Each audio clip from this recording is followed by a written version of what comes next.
शिव पुराण श्री रुद्र संहिता पंचम खंड अध्याय 37वां शंखचूड़ युद्ध। सनत कुमार जी बोले, हे व्यास जी, इस प्रकार देवताओं और दानवों में बड़ा भयानक विनाशकारी युद्ध चल रहा था। धीरे धीरे दानव देवताओं पर भारी पड़ने लगे। तब देवता अत्यंत भयभीत होकर अपनी रक्षा हेतु इधर उधर भागने लगे। कुछ देवता भागकर देवादिदेव भगवान शिव की शरण में आए। तब वे देवता बोले, प्रभु हमारी रक्षा करें, असुर सेना परास्त होने के बजाय हम पर हावी होती जा रही है।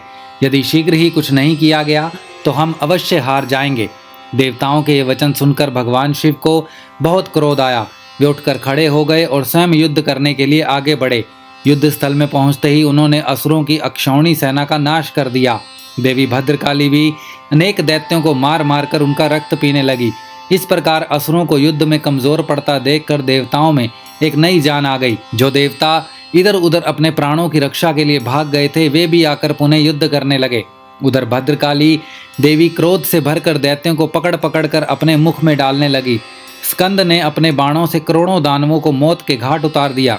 यह देखकर असुर सेना भयभीत होकर अपने प्राणों की रक्षा हेतु इधर उधर भागने लगी। असुर सेना को इस प्रकार तितर बितर होता देखकर दानवराज शंखचूड़ क्रोधित होकर स्वयं युद्ध में कूद पड़ा। उसने अपने हाथों में धनुष बाण उठाया और भयानक बाणों की वर्षा करनी प्रारंभ कर दी। देखते ही देखते शंखचूड़ ने देव सेना के अनेकों सैनिकों का संहार कर दिया। यह देखकर स्कंद देव आगे बढ़े और शंखचूड़ को ललकारने लगे। शंखचूड़ ने क्रोधित होकर स्कंद पर पलटवार किया। उसने स्कंद का धनुष काट दिया और पूरी शक्ति से स्कंद की छाती पर प्रहार किया। फलस्वरूप स्कंद मूर्छित होकर जमीन पर गिर पड़े। कुछ ही देर बाद स्कंद उठे और खड़े हो गए और उन्होंने अपने बाण से शंखचूड़ के रथ में छेद कर दिया। यही नहीं, स्कंद ने शंखचूड़ का कवच, किरीट आदि कुंडल भी गिरा दिए। तत्पश्चात उसने एक भयानक विष बुझी शक्ति से शंखचूड़ पर प्रहार किया। इस प्रहार से शंखचूड़ मूर्छित होकर धरती पर गिर पड़ा और काफी समय तक ऐसे ही पड़ा रहा। कुछ समय पश्चात वह ठीक होकर पुनः युद्ध करने लगा। इस बार उसने भगवान शिव के पुत्र कार्तिकेय को अपना निशाना बनाया और उस पर भयानक शक्ति का प्रहार किया, जिससे कार्तिकेय बेहोश होकर जमीन पर गिर पड़े। जब कार्तिकेय को इस प्रकार धरती पर बेहोश पड़ा हुआ देखकर देवी भद्रकाली उन्हें गोद में उठा लाई।